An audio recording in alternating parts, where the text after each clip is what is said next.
आज के इस विश्लेषण में हम सीधे एक ऐसी कथा पर चलते हैं जो बेहद गंभीर और सचमुच रोंगटे खड़े कर देने वाली है। हम बात करने वाले हैं कि आखिर क्या होता है जब पढ़ाई का भयानक तनाव एक स्टूडेंट हॉस्टल के अकेले और अंधेरे कमरों से टकराता है। कहते हैं उस कमरे में जो भी रहता है वो ज्यादा दिन टिक नहीं पाता। सुना है वहां कोई और भी रहता है। ये वो शब्द थे जो हमारे मुख्य पात्र निखिल को कहे गए थे, कोटा के एक पुराने हॉस्टल के रूम नंबर 304 के बारे में।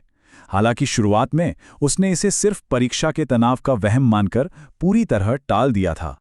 अब किसी भी अजीब घटना के शुरू होने से पहले ये समझना बहुत जरूरी है कि निखिल की मानसिक स्थिति आखिर थी क्या। सोचिए, नीट जैसी मुश्किल परीक्षा की तैयारी, दिन रात की लगातार कोचिंग और परिवार की भारी उम्मीदों का बोझ।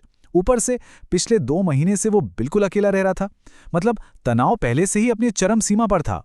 और जिस जगह ये सब शुरू हुआ वो बेहद साधारण थी। एकदम छोटा सा कमरा जिसमें सिर्फ जरूरी चीजें थीं, एक बेड, एक अलमारी और सबसे खास एक पुराने शीशम की लकड़ी से बनी पढ़ाई वाली कुर्सी। और यही भारी लकड़ी की कुर्सी हमारी इस पूरी चर्चा का मुख्य बिंदु बनने वाली है। तो चलिए देखते हैं कि ये पूरा पत्तन आखिर आगे कैसे बढ़ा। एक तनाव से भरे दिमाग से लेकर एब्सोल्यूट हॉरर तक का सफर इन 3 हफ्तों और आखिरी दिन के गायब होने के इस क्रम में साफ देखा जा सकता है। शुरुआत करते हैं पहले हफ्ते से, अंधेरे में होने वाली फुसफुसाहट।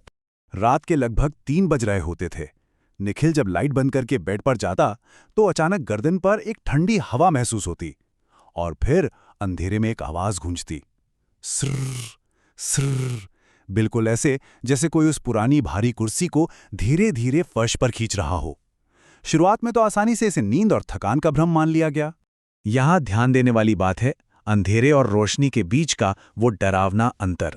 अंधेरे में कुर्सी के खिसकने की वो भारी आवाज साफ सुनाई देती थी, लेकिन डरकर जैसे ही लाइट ऑन की जाती कमरे में सब कुछ बिल्कुल शांत होता। कुर्सी बिल्कुल अपनी जगह पर खाली मिलती। ये विरोधाभास किसी के भी दिमाग को परेशान करने के लिए काफी था। फिर आता है दूसरा हफ्ता। कमरे की हवा अब अचानक से बेहद भारी होने लगी थी। एक ऐसी रात जब बाहर तेज बारिश थी, स्थिति और भी ज्यादा बिगड़ गई।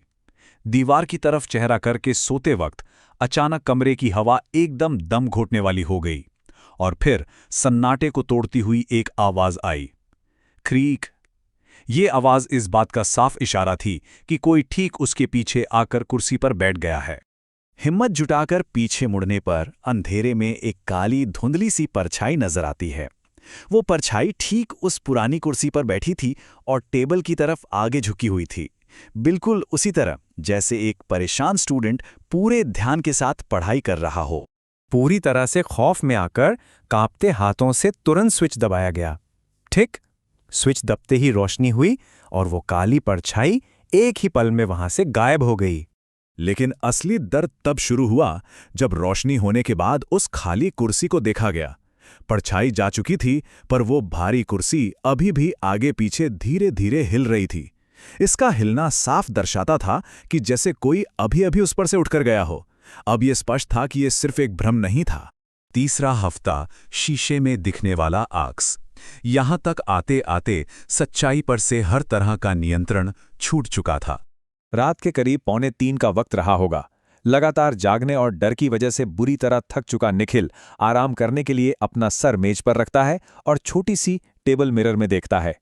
अब इस दोहरी सच्चाई को समझना सच में डरावना है।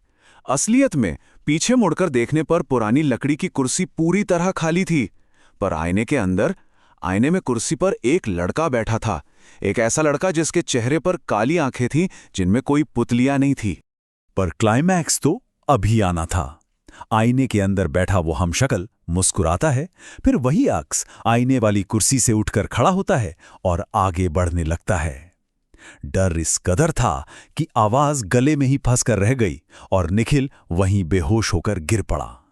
और फिर आती है अगली सुबह, जब रूम 304 पूरी तरह से खाली मिलता है। निखिल वहां से गायब था। कमरे का सारा सामान और किताबें वही रखी थी, पर वार्डन ने बड़ी ही आसानी से इस गायब होने को हल्के में ले लिया और रजिस्टर में बस एक लाइन दर्ज कर दी कि परीक्षा के तनाव की वजह से निखिल ने हॉस्टल छोड़ दिया है। खैर, अगर कमरे की ठीक से तलाशी ली जाती तो सच्चाई थोड़ी और खौफनाक मिलती। उस पुरानी शीशम की कुर्सी पर जमी धूल में आंसुओं के ताजे निशान थे, जैसे कोई रात भर वहां बैठकर रोता रहा हो। और उसकी एक नोटबुक में एक आखिरी सबूत लिखा था। निखिल की ही हैंडराइटिंग में लिखी वो आखिरी लाइन थी, अब इस कुर्सी पर बैठने की बारी मेरी है, अगले साल कोई नया आएगा।